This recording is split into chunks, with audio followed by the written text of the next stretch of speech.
If you choose this poor boy, then you choose to abandon this family.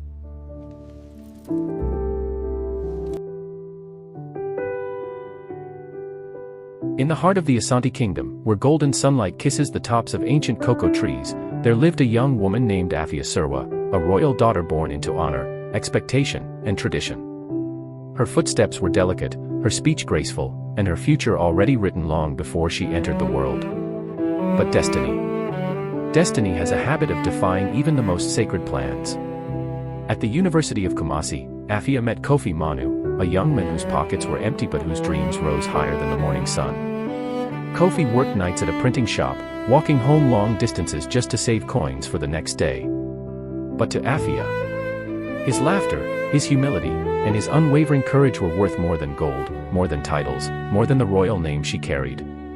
Soon, their friendship blossomed into a love they could no longer hide. But in Ashanti culture, the heart of a royal maiden is never hers alone. It belongs to the family, to the lineage, to the tradition carved into her bloodline long before she was born. So when Afia's uncle, Nana Kwakubadu, the feared head of the royal council, discovered her secret love, the palace walls trembled in anger. To him, Kofi was unworthy. A man with no wealth, no noble blood, no status befitting the groom of an Ashanti princess. To restore the honor of the house, Nana Badu arranged for Afia to marry Kwame Owusu, a wealthy businessman known across Kumasi for his charm, his expensive suits, and the glistening cars he paraded around the city. But beneath that polished smile, his heart hid 1,000 shadows. And Afia knew it.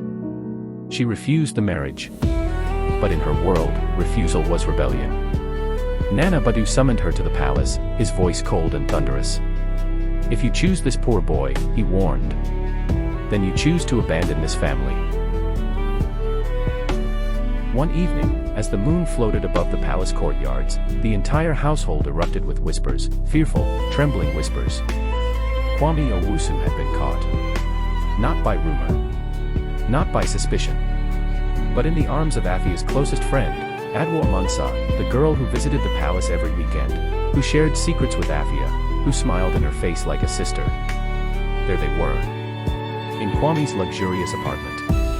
Her friend wrapped in the arms of the man Afia was being forced to marry. The news spread like wildfire. Nana Badu's council was shaken.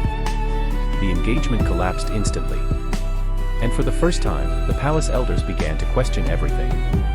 Kofi stood by Afia through the humiliation, through the tears, through the betrayal of a friend she once called sister. He held her hand when the world mocked her. He reminded her that love, not titles, was the true honor a heart could hold.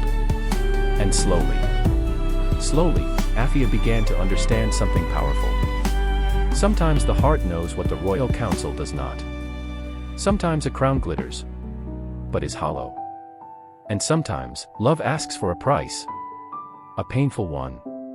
Before it offers its greatest gift. This is the price of her heart.